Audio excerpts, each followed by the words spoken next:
हे पुरुषोत्तम, आज हम लोग जानेंगे किस तरह से वो बंसी जो श्याम की बजती हैं और जिससे राधा अपने परम प्रिय प्रियतम को पाने के लिए एकदम लौकिक जगत के सारी चेतनाएं खो बैठती हैं और मदमस्त होकर के अपने प्रभु की ओर दौड़ने लगती हैं। और वो जो बंसी का जो नाद है और ये जो सूरत रूपी राधा है और इसका जो मिलन है, इसको कहते हैं सूरत शब्द योग। ये सूरत शब्द के साथ योग करना। राधा कौन है, राधा क्या है?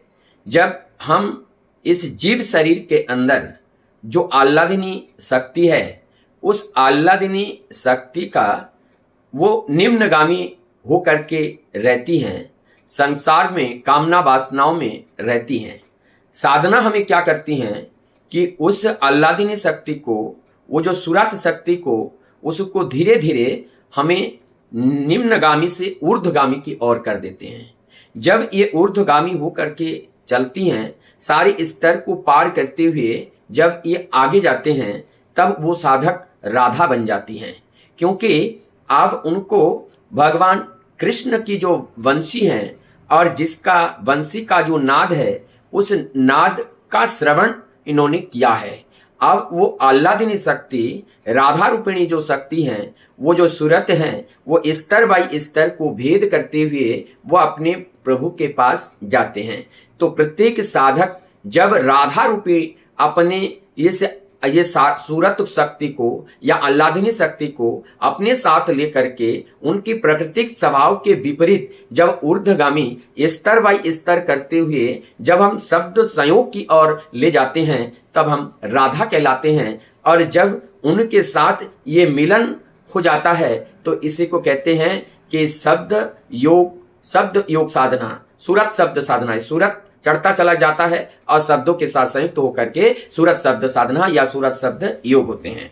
तो अब ये इस बात को हमें समझना पड़ेगा कि ये कोई आसान काम नहीं है, जो 18 स्तर को पार करने के बाद वो दयाल धाम जहाँ से ये नाद आती हैं और उस दयाल धाम से हमें वो नाद सुनाई देती हैं, और ये सूरत की साधना के माध्यम से हम वही दयाल धाम तक पहुँचते हैं।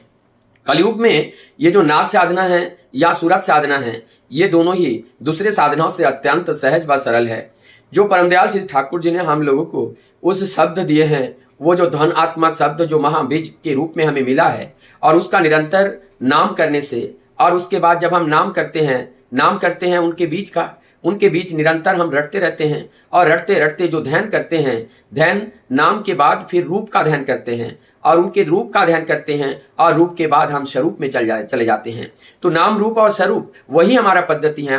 हमारा स्वरूप क्या है? हमारा स्वरूप वही परम ब्रह्म, वही निराकार स्वरूप है। हम उस निराकार स्वरूप में साकार से ये निराकार की जो यात्रा है, यह यात्रा नाम बदले हुए हैं, लेकिन साधना में कोई परिवर्तन नहीं है। यही नाम के स्मरण करते करते फिर रूप आता है, और रूप के बाद उनका स्वरूप आते हैं। क्योंकि हम मूल कारण को जानते हैं, और मूल कारण को जान करके जब हम साधना करते हैं, तो हम साधना की उस ऊंचाई तक, उस शिखर तक बड़े सहजता के साथ हम पहुंच जाते हैं।